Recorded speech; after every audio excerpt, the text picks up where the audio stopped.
நாங்க பெரியார் சொல்லுவார் இல்லையா, நாங்க வக்கீலா இருக்க போது, வக்கீலா ஆகிறதுக்கு போராடும் போது நம்முடைய எதிரிகள் ஜட்ஜா இருப்பான், நாம ஜட்ஜா வரும்போது கோர்ட் அவன் கையில இருக்குன்னு சொல்லுவார். அது நடந்து அது இயல்பாவே. அது 50 தொகுதியில் நிக்கிற அளவுக்கு உங்களுக்கு கட்சியில பலம் இல்லையா?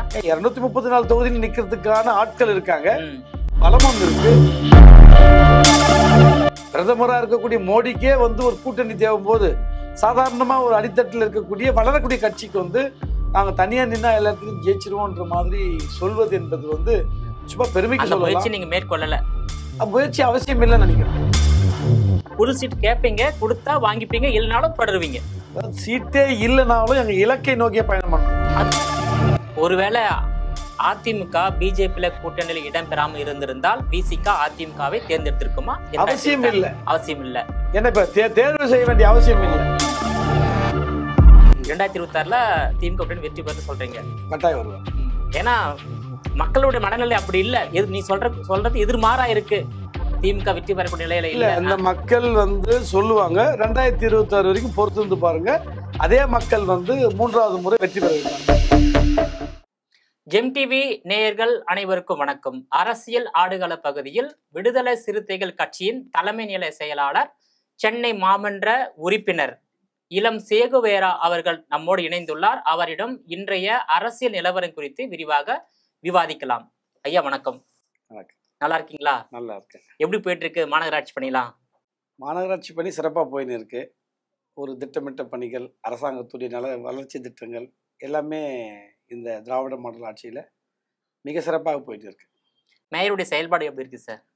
அதுதான் முதல் ஆரம்பத்தில் ஒரு இளம் ஒரு பெண்ணாக அவங்களுக்கு வந்து கொடுக்கும்போது இவ்வளோ பெரிய பதவியை எப்படி அவங்க சுமப்பாங்க, அவங்களுக்கு அந்த அனுபவம் இருக்கா அப்படின்னு நினச்சாங்க. அவங்க படித்தவர்கள், பட்டம் பெற்றவர்கள், அரசியல் அனுபவம் அவங்க குடும்பத்தை சார்ந்து இருந்ததுனால அவங்க ரொம்ப சுலபமாக அவங்க வந்துட்டு இன்றைக்கி மிக சிறப்பாக மற்ற எல்லாருக்கும் போட்டி போட்டு பண்ணக்கூடிய அளவுக்கு மிக அனுபவம் வாய்ந்த ஒரு நல்ல மேயராக இருக்கிறாங்க. இப்போ மற்ற மாநகராட்சி உறுப்பினர்களுடன் அவருடைய அணுகுமுறை எப்படி இருக்கின்றது? குறிப்பாக நீங்கள் அவங்க கிட்ட உங்கள் கோரிக்கை முன்வைத்த போது அது எப்படி அணுகியிருக்காங்க? இல்லை, அவங்க ஒரு எளிய குடும்பத்திலிருந்து வந்ததுனால, ஒரு அரசியல் அனுபவம் வாய்ந்த குடும்பத்திலிருந்து வந்ததுனால அது இயல்பாகவே அவங்க ஒரு அரசியல் களத்தில் எல்லாரோடையும் சகஜமாக பழகக்கூடிய நிலைமையில் இருக்காங்க. முதல்ல ஒரு சின்ன ஒரு தயக்கம், ஒரு மிகப்பெரிய பதவி கிடைக்கும் போது இந்த தயக்கம், அது ஒரு 2-3 மாதங்களில் இன்னைக்கு மிக அனுபவம் வாய்ந்த ஒரு அரசியல்வாதி மாதிரி, ஒரு நிர்வாகி மாதிரி அவங்க மிகப்பெரிய அளவுக்கு எல்லாரோடையுமே பொதுமக்கள் பணியாக இருக்கட்டும், அல்ல நிர்வாகத்தினுடைய அதிகாரிகள் மட்டத்தில் இருக்கக்கூடிய அந்த தொடர்பாகட்டும் எல்லாமே சிறப்பாக பண்ணுறாங்க. சிறப்பாக செயல்படுறாங்களா? மேயர்னா மா சுப்பிரமணியன் காட்டிலும் நீங்கள் அப்படி கம்பேர் பண்ண வேண்டாம். ஒவ்வொருத்தருக்கான ஒவ்வொரு அளவுகோல் இருக்கும். அதனால் இன்னொரு மேயரை நம்ம பண்ண வேண்டாம். இப்போ சென்னைக்கு ஒரு தேவையான, ஏன்னா அது போல் ஜாம்பவான்களெல்லாம் நம்முடைய தளபதி கூட மேயராக இருந்திருக்கிறாரு. அப்பேற்பட்ட அனுபவம் வாய்ந்தவர்கள் மேயராக இருந்து நிர்வாகம் செய்த ஒரு இடத்துல இவர்கள் வரும்போது இவர்கள் அதை எட்ட முடியுமா அப்படின்னு நினைப்பாங்க இல்லையா? அப்போ அதனால் அவங்கள அது இணை வைத்து நம்ம பார்க்காம எந்த குறையில்லாமல் மிகப்பெரிய அளவுக்கு நிர்வாகம் செய்யக்கூடிய மேயராக இருக்காங்கன்றதை நம்ம பார்க்கணும். இப்போ விடுதலை சிறுத்தைகள் கட்சி திமுகவில் கூட்டணியில் இருக்கீங்க. தொடர்ந்து 2019ஆம் ஆண்டு முதல் கூட்டணியில் தொடர்ந்து வரீங்க. ஆனால் 2021 விடுதலை சிறுத்தைகள் கட்சிக்கு ஒதுக்கப்பட்ட 6 தொகுதி போதவில்லை என்ற ஒரு கருத்து உங்கள் கட்சியில் பேசு பொருளாகி உள்ளது. அப்போ 2026 கூடுதலாக 50 தொகுதி வரையில கேட்டு பெற வேண்டும் என்ற இலக்கோடு உங்க கட்சி நிர்வாகிகள் களப்பணியாற்றி வராங்க. ஸோ 50 தொகுதி கொடுக்க வாய்ப்பு இருக்கா திமுக கூட்டணியில விடுதலை சிறுத்தைகள் கட்சிக்கு? அதாவது நம்ம கூட்டணி என்பது எங்களுடைய விருப்பத்தை மட்டுமே நம்ம கோரிக்கையை வைக்க முடியாது. அந்த தலைமை தாங்குற கட்சிக்கு ஒரு நிர்பந்தம் என்னன்னா, எல்லா கட்சியும் சேர்ந்து அவர்கள் நிர்பந்தம் பண்ணுவாங்க, எல்லாருக்குமே கூடுதல் இடம் வேண்டும். எங்களுக்கு 2000 வருஷம் அதிகாரமற்ற மக்களுக்கு அதனுடைய பிரதிநிதியா ஒரு கட்சி இருக்கும்போது இதுக்கு கூடுதலான ஒரு இடம் கேட்பது என்பது ஒரு இயல்பான, அது ஒரு நியாயமான ஒரு சமூக நீதி தான். உங்க கட்சி இந்த அளவுக்கு தகுதி வாய்ந்திருக்கு, உங்களுடைய கட்சிக்கு இந்த அளவுக்கு தான் எடை இருக்கிறது, உங்கள் எடைக்கு ஏற்ற மாதிரி தான் இப்படி இடம் கொடுக்க முடியும் அப்படியெல்லாம் சொல்வது என்பது சரியாக இருக்காது என்கிற அடிப்படையிலும், இது நம்ம சமூக நீதி அரசை நிறுவ வேண்டும், அதை நடத்தி கொண்டிருக்கக்கூடிய மாண்புமிகு முதல்வரிடம் எங்களுடைய கோரிக்கை நிறைவேறும், கூடுதலாக இடம் கேட்டால் எங்களுக்கு கிடைக்கும் என்கிற அடிப்படையிலும், அது கனிவாக அவர் பரிசீலிப்பார் என்கிற அடிப்படையிலும் எங்களுடைய நிர்வாகிகள் ஒவ்வொரு அவங்க விருப்பத்துக்கு ஏற்ற மாதிரி கேட்குறாங்க. ஆனா கடைசியா எங்க தலைவர் தான் அதை வந்து முடிவு செய்வார். கட்டாயம் வந்து இப்ப இருக்கக்கூடிய அரசியல் சூழல்ல சனாதன சக்திகளை வீழ்த்த வேண்டும் என்பது எங்களுடைய முக்கிய இலக்கா இருப்பதால, அந்த இலக்கை நிறைவேற்றுவதற்கு நாங்கள் எதையும் தியாகம் செய்யக்கூடிய தயாராக இருக்கிறோம் என்கிற அந்த கட்டத்தில் நாங்கள் இருக்கிறோம். எனவே அது சூழலுக்கு ஏற்ற மாதிரி, அதே சமயத்தில் எங்களுடைய தேவையும் நாங்கள் பூர்த்தி செய்து கொள்ளுமாறு நாங்கள் வந்து அந்த கோரிக்கை வைப்போம். ஏன்னா 2021ல 6 தொகுதி கொடுத்தாங்க. ஆனா இப்போ வந்து 44 தொகுதி கூடுதலா கேட்குறீங்க. 6 என்பது 10, 15, 20 அப்படின்னா வாய்ப்பு இருக்கும். நீங்க 50 கேட்பது வந்து இல்ல, அது 50ன்றத வந்து அவர் ஒரு கிண்டலா கேட்கும்போது 50 கேட்பேன்னு சொல்லியிருக்காரு. சராசரியா வந்து எப்படி 50 கேட்க முடியும்? 10 கட்சி இருக்கும்போது, ஆளுக்கு 13 கட்சி 13 கட்சி இருக்கும்போது ஆளுக்கு 50 சீட்டு கொடுக்க முடியுமா? முடியாது. அது முடியாது. அது அது எந்த நான் பார்க்கல. நான் யாராவது நிருபர்கள் கேட்கும்போது வந்து எதுக்காக கேட்டாங்க, அதுக்கு எது பதில் சொன்னாங்கன்னு தெரியல. அது இயல்பாவே அது ஏன் 50 தொகுதியில் நிக்கிற அளவுக்கு உங்களுக்கு கட்சியில பலம் இல்லையா? 234 தொகுதியில் நிக்கிறதுக்கான ஆட்கள் இருக்காங்க, பலமும் இருக்கு. ஆனா வெற்றி ரொம்ப ரொம்ப முக்கியம் ஒண்ணு. ரெண்டாவது சனாதன சக்திகளை வீழ்த்த வேண்டும் என்பது இன்னொரு முக்கியம். எனவே கால சூழலுக்கு ஏற்ற மாதிரி தான் அது முடிவெடுக்க முடியும். இப்ப இருக்கக்கூடிய அரசியல் சூழல், கால சூழல் நம்மை தமிழ்நாட்டை மட்டும் இல்லாமல் இந்தியாவே சூழ்ந்திருக்கக்கூடிய அரசியல் நெருக்கடி, அந்த நெருக்கடிகள் எல்லாம் முறியடிப்பதற்கு நாம வந்து சில தியாகங்களை செய்ய வேண்டியது இருக்கு. நீ உங்களுடைய தனிப்பட்ட கருத்தை நான் கேட்கிறேன். போன முறை 6 தொகுதி 4 தொகுதியில் வின் பண்ணிருக்கீங்க. எத்தனை தொகுதியில நம்மளோட கட்சி நிக்கணும்னு உங்களோட தனிப்பட்ட விருப்பத்தை தெரிவிக்கிறேன். சொல்லுங்க. அது உரிமை இருக்கு இல்லையா சொல்றதுக்கு? அதாவது அது கொடுப்பது கொடுக்காதது திமுக பொறுத்து. உங்களுடைய தனிப்பட்ட கருத்து அதுதான் என்னன்னா, ஒவ்வொருத்தரும் இப்படி கேள்வி கேட்கும்போது இதுவே ஒரு பெரிய விவாதமா மாறுது. அது அவசியம் இல்லைன்னு நினைக்கிறேன். நாங்க முதல்ல 2001 8 சீட்டு கொடுத்தாங்க. 2006 வந்து 9 சீட்டு கொடுத்தாங்க கூட்டணியில. 2011 வந்து 10 சீட்டு கொடுத்தாங்க.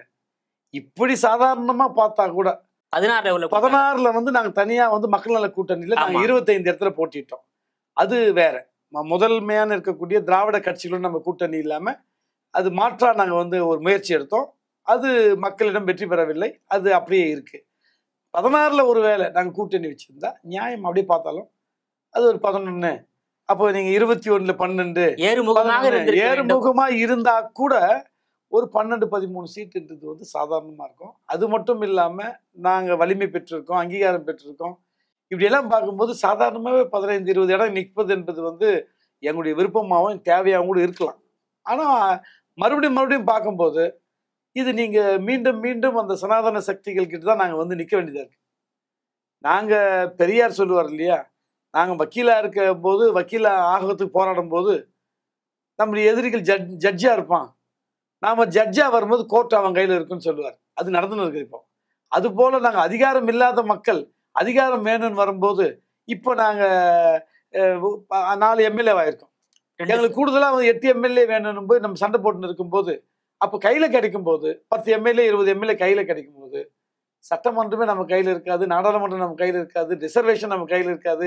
சனாதன சக்திகள் ஆட்சிக்கு வந்து மீண்டும் மீண்டும் உறுதிப்படுத்தி இங்க இருக்கக்கூடிய கூட்டணி வச்சாலும் அதிமுகவை வீழ்த்திட்டு அவங்க அதை விழுங்கி அந்த சக்தியெல்லாம் அவங்க பெற்று ஒட்டுமொத்த இந்தியாவே ஒரு நச்சுமயமாக்கி அது அரசியல் நஞ்சிய விதைச்சு அவங்க வந்து எடுத்துக்கிட்டாங்கன்னா, நாங்க 50 இடத்துல ஜெயிக்கிறதுக்கு வாய்ப்பு இருக்கும்போது எங்களுக்கு வந்து அங்க ரிசர்வேஷன் இல்லை, உங்களால ஆட்சி செய்ய முடியாது, இந்த காரணங்கள் இருக்கு அப்படின்னு புதிய சட்டங்களை, சனாதன சட்டங்களை நிறைவேற்றுவதற்கு வாய்ப்பு இருக்கு. எனவே அதையெல்லாம் தடுக்கணும். முதல்ல எங்களுக்கு இடம் தேவை, வெற்றி தேவை.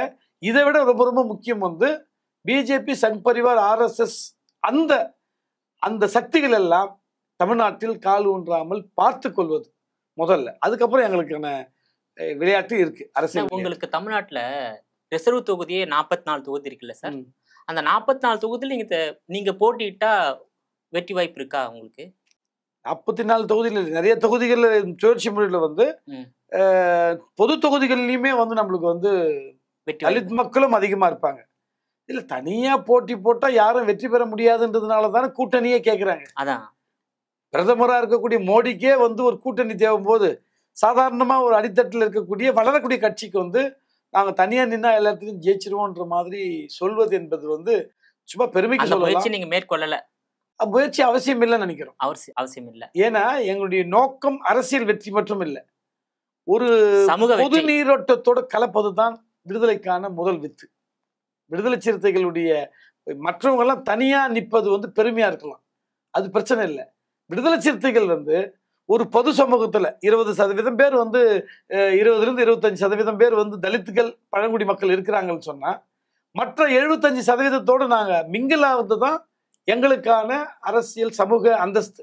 ஒட்டுமொத்த சமூகத்துக்காக ஒரு போராடக்கூடிய சமூகத்தின் கொள்கைதான். ஒட்டுமொத்த சமூகத்துக்காக நாங்க போராடுவது என்பது எங்களுடைய கொள்கை நிலைப்பாடு, அது வேற விஷயம். நாங்க பொது சமூகத்தோட அதாவது ஒன்றி போவது அல்லது ஒன்றரை இணக்கமாக இருக்க வேண்டும், இரக்கமா இருப்பது, இணக்கமாக கலப்பது.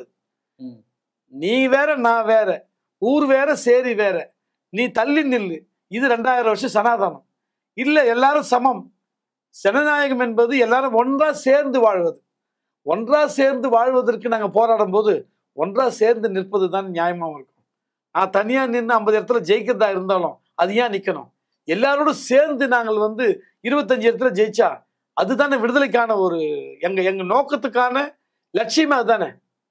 இப்ப நாங்க வந்து அரசியல்ல வந்து வெற்றி பெற வேண்டும், சக்தி அதிகாரம் பெற வேண்டும் என்பதே, அந்த விடுதலை என்பதே வந்து உங்களுக்கு அடிமை வாழ்விலிருந்து விடுதலை என்பது வந்து வெறுமனுமே கோட்டை மட்டுமல்ல, ஒன்றோடு ஒன்று இணைந்து மக்களோடு மக்கள் கலந்து சமத்துவமா மனிதன் மனிதனாக வாழ வேண்டும் என்பதுதான். மனிதன் மனிதனாக உறவாடுவதற்கு தான் எங்களுடைய அரசியல் பயணமே. இப்போ திமுக ஆட்சியில சமூக நீதி இருக்கின்றதா நினைக்கிறீங்களா? திமுகவின் கொள்கை கோட்பாடு சமூக நீதிக்கான கோட்பாடு, அது உண்மை. அது வந்து சனாதனம் என்பது 2000-3000 வருஷமா வேரூன்றி கிடக்கிற ஒவ்வொரு தனி மனிதன்கிட்டே இருக்கு, கண்ணுக்கு தெரியாம இருக்கு. வேணுமென்மே செய்யற சனாதானம் வந்து பிஜேபி சங்பர் திட்டமிட்டு இன்னொரு 100 வருஷத்துக்கு எப்படி இருக்கணும்னு பண்றது வந்து அந்த சனாதனம். இது வந்து அறியாமையிலேயும் சனாதனம் இருக்கும். அப்போ திமுகவில் இருக்கான்னு பார்த்தா தனிநபர்கள் மத்தியில கொள்கை ரீதியா கட்சிக்கு இல்லை, அந்த முதல்வருக்கு இல்லை, அந்த ஆட்சி செய்யக்கூடிய தலைமைக்கு இல்லை. ஆனா கண்ணுக்கு தெரியாத சனாதனம், அறியாமையில் இருக்கக்கூடிய சனாதனம், எல்லாருமே ஊறி போயிருக்கிற சனாதனம், சமூகத்துல வந்து வேரூன்றி இருக்கக்கூடிய சனாதனம் இருக்கும். ஆதிக்கத்துக்கு எதிராக மட்டும் இல்லை, அறியாமைக்கு எதிராகவும் நம்ம வந்து மாற்றுவதற்கு தான் இந்த கோட்பாடு கொள்கை எங்களுடைய பயணம். அதான் அந்த திமுக ஆட்சியில சமூக நீதி நிலைநாட்டப்படுகிறதா அதான் கேட்கிறேன்.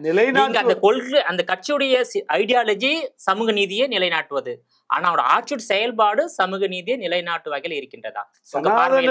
சனாதனத்தை வேறு அறுப்பது விடுதலை சிறுத்தையோட இலக்கு மட்டுமல்ல, நிறைய திமுகவுக்கும் இருக்கு. எங்க கூட்டணி கட்சி வந்து ஒரு இலக்கை நோக்கி, அது இடதுசாரிகளா இருக்கட்டும் மதிமுகவா இருக்கட்டும், எல்லாருமே வந்து ஒரு சமத்துவத்துக்கான ஜனநாயகத்துக்கான அரசியலை மேற்கொள்ள வேண்டும் என்பது தான் நோக்கம். இப்ப அந்த நோக்கத்துல திமுக தலைமை தாங்குது.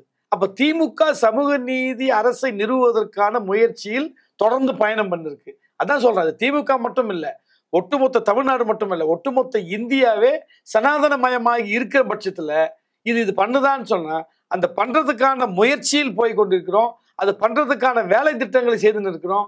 அதுக்கு பல தடைகள் இருக்கு. இப்ப நீங்க வந்து பாத்தீங்கன்னா சமூக நீதி ஆட்சியை நிலைப்படுத்தும் பொழுது எத்தனையோ பிஜேபி வந்து நம்ம அதுக்கு தடையா தானே இருக்கு. நீட்டு வேணான்னு சொல்றோம், நீட்டு கொண்டு வருது. அப்ப நீட்டு வேணான்னு சொல்றதுக்கு போராடுறது வந்து திமுக தானே. அனைத்து சாதனை அர்ச்சகராகலாம் திமுக தான் சொல்லியிருக்கு. அதை போராடும் போது உச்ச நீதிமன்றமும் உயர் நீதிமன்றம் மற்ற சமூகத்தை பிராமணர்களுக்கு ஆதரவா இல்ல சில சனாதனவாதிகளுக்கு ஆதரவா இது பண்ணக்கூடாதுன்னு சொல்றது. அப்ப சமூக நீதி அரசாங்கம் என்பது அந்த முயற்சியிலும் இருக்கு. வெறுமனே நடைமுறைப்படுத்தப்பட்ட பட்டியல் மட்டுமல்ல, நடைமுறைப்படுத்துவதற்கான முயற்சியிலும் சமூக நீதி அரசை நிறுவுவதற்கான நிலை இருக்கே தவிர இப்ப நீ இதெல்லாம் ஏன் அப்படி இருக்குன்னு கேட்கக்கூடாது. இந்த சுத்தம் பண்ற விஷயத்துல, சுத்தம் செய்வதற்கான விஷயத்த நாங்க போயின்னு இருக்கும்போது அதை முயற்சி பண்றாங்க. அது சில குறைகள் இருக்கு, சில குற்றங்கள் கூட இருக்கு. ஆனா அதையெல்லாம் மீறி தான் இவர்களை வைத்து நாங்கள் கொண்டு போனோம். அதையும் அதெல்லாம் வேணாம், இந்த ஒரு வேலை செய்யல நீ வெளியே போன்னு சொன்னா அது சனாதன புத்தியா மாறும். 100 வேலையில 10 வேலை செய்யல, 90 வேலை செய்யறாங்க. அந்த 90 வேலையை நாங்க வந்து பாராட்டி அவர்களை வந்து மீண்டும் எங்களுக்கான ஒரு நட்பு சக்தியா மாத்தி, ஜனநாயக சக்தியா மாத்தி, அந்த பயணத்துல அவங்களுக்கும் பலம் வந்தா தான். வெறுமனமே திராவிட முன்னேற்ற கழகம் வந்து நினைச்சா உடனே செய்யக்கூடிய அளவுக்கு அது வந்து அவங்களுக்கு எதிராகவும் நடக்கும்ல.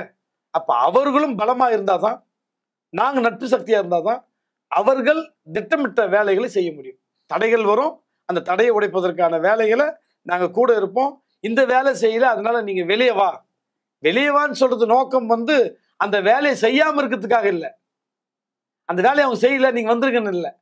ஆனா அவங்க சொல்ற நோக்கமே எதிரிகளுக்கு வந்து ஒரு துணை போவதற்காக தான். எப்படியாவது பிரிக்கணும், உடைக்கணும், அது நீர்த்து போக வைக்கணும், அந்த கொள்கை கூட்டணியை வந்து கொஞ்சம் பலம் இழக்க வைக்கணும், அதன் மூலியமா தாங்க பலம் பெறணும். இதுதான் நோக்கமா இல்ல இப்போ நீங்க வந்து 6 தொகுதி வாங்கியிருக்கீங்க. இப்போ அட்லீஸ்ட் வந்து 20 தொகுதியாவது 2026ல உங்களுக்கு கொடுக்க வேண்டிய கட்டாயத்துக்கு திமுக தள்ளப்படும். ஒருவேளை நீங்க கேட்ட தொகுதியை கொடுக்கவில்லை என்றாலும் நீங்க திமுக கூட்டணியிலேயே விசிக தொடருமா, இல்ல வெளியேற வாய்ப்பு இருக்கின்றதா? அதான் முதல்ல நாங்க பேரத்துக்காக, அரசியல் சீட்டுக்காக நாங்க இல்லைன்னு டிக்ளேர் பண்ணிட்டோம். சொல்லிட்டீங்க. அது வந்து என்னன்னா பலவீனம் இல்லை. அதாவது கூடுதல் சீட்டு கேட்பீங்க, கொடுத்தா கூடுதல் சீட்டு கேட்பீங்க, கொடுத்தா வாங்கிப்பீங்க, இல்லைனாலும் தொடருவீங்க.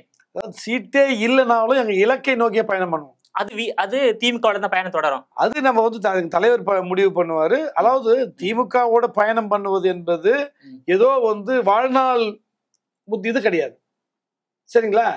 திமுகவோட நாங்கள் பயணம் பண்ணும்போது இருக்கிற கட்சிகளில் திமுகவை தவிர சனாதனத்தை எதிர்க்கக்கூடிய ஒரு ஆற்றலோ அது அல்லது அந்த ஒரு முனைப்போ வேற கட்சிகளுக்கே இல்லை. சனாதன எதிர்க்கிறதுக்கு சொல்லுங்களா, பிஜேபி நான் எதிர்க்கிறேன், நம்ம தளபதி மு.க. ஸ்டாலின் சொல்ற மாதிரி வேற யாராவது சொல்றாங்களா? இந்த கூட்டணியில் இருக்கிற தலைவர்கள் வந்து பிஜேபியை, சங் பரிவாரை நேரடியாக எதிர்க்கிற மாதிரி பர்சன்டேஜ் வேறுபடும். விடுதலை சிறுத்தைகள் 100க்கு 200% நாங்க வந்து எதிர்ப்போம்.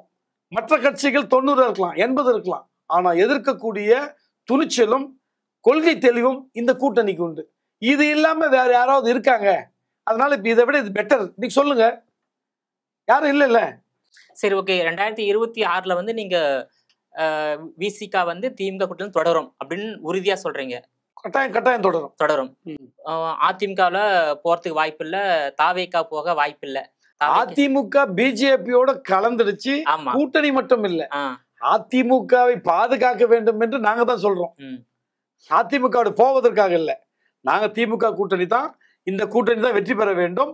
இந்த கூட்டணி வெற்றி பெற்றால் தான் பிஜேபியை வந்து நாம வந்து வீட்டுக்கு அனுப்ப முடியுன்ற நம்பிக்கையில நாங்க இருக்கிறோம். அதே சமயத்துல பிஜேபி வந்து திமுகவை தோற்கடிக்க வேண்டும் என்பதை விட அதிமுகவை விழுங்க வேண்டும் என்பதற்காகவே கூட்டணி வச்சிருக்காங்க. நீங்க பாத்துங்க, நீ தோல்வி பிரச்சனை இல்ல, நீ தனியா நின்று தோத்தா கூட பரவாயில்ல, பிஜேபியோடு சேர்ந்து தோத்தா உன்னை பாதி கபலீகரம் பண்ணிட்டு தான் உங்களை வந்து முழுங்குவாங்க, பாத்துங்கன்னு சொல்லுகிறோம். ஒருவேளை அதிமுக பிஜேபியில கூட்டணியில் இடம்பெறாமல் இருந்திருந்தால் விசிக அதிமுகவை தேர்ந்தெடுத்திருக்குமா? அவசியம் இல்ல.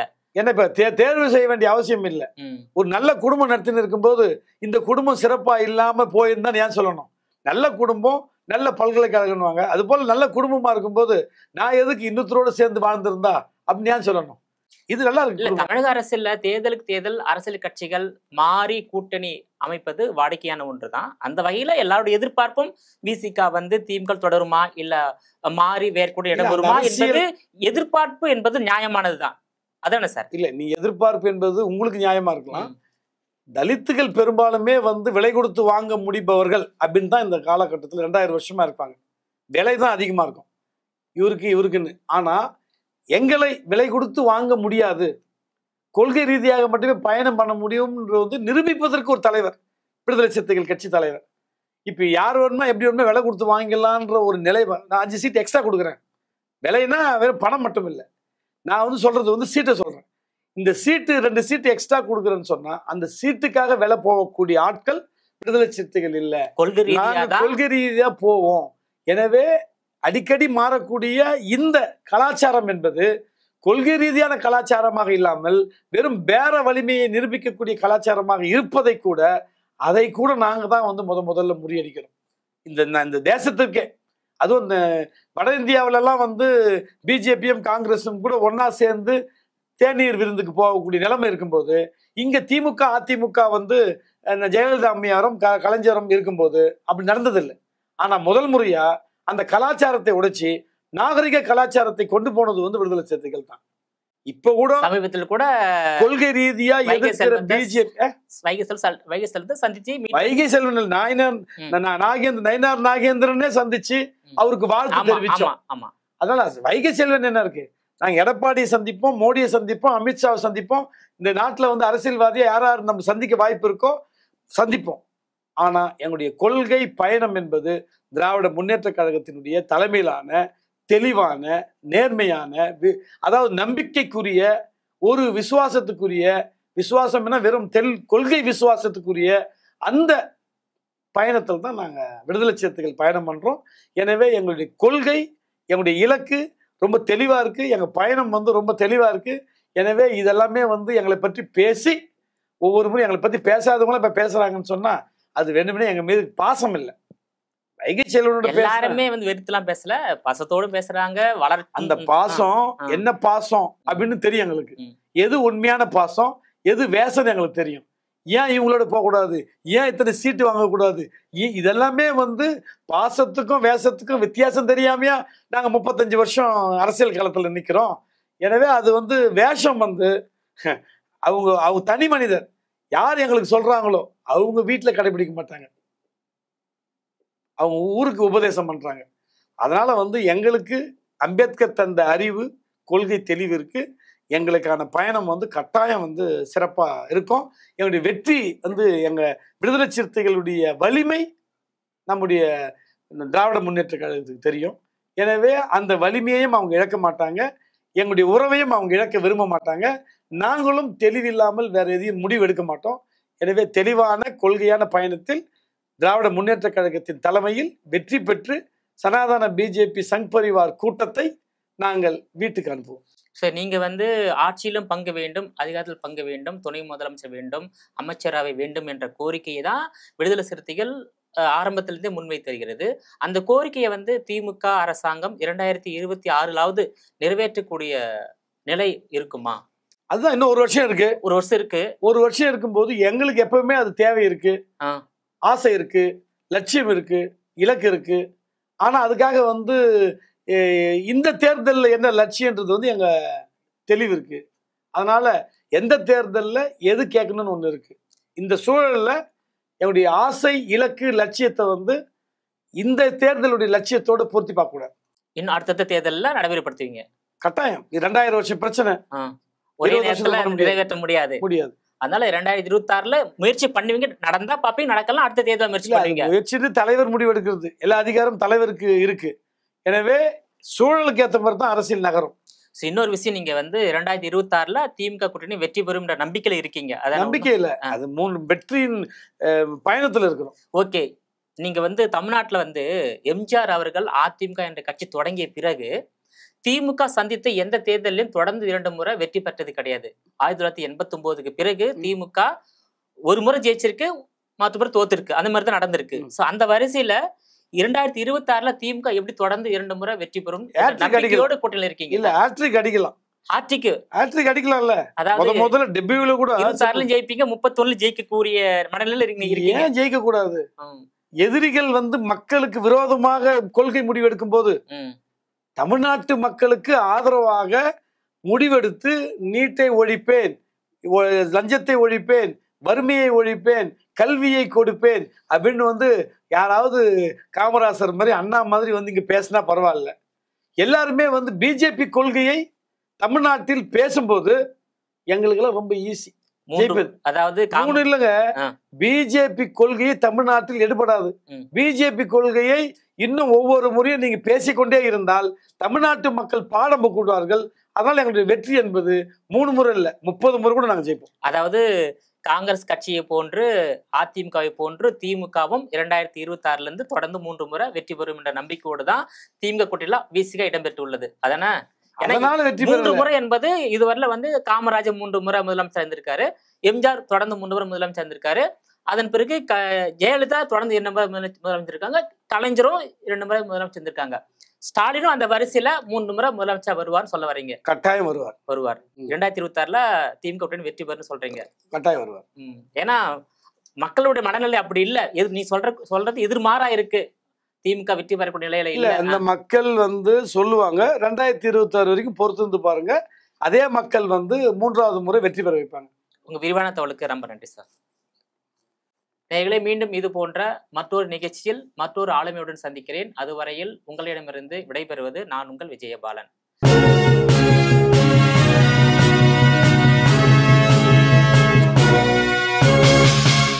உடனுக்குடன் அப்டேட் தெரிந்து கொள்ள ஜெம் டிவி தமிழ் ஆப்பை இன்ஸ்டால் செய்யவும்.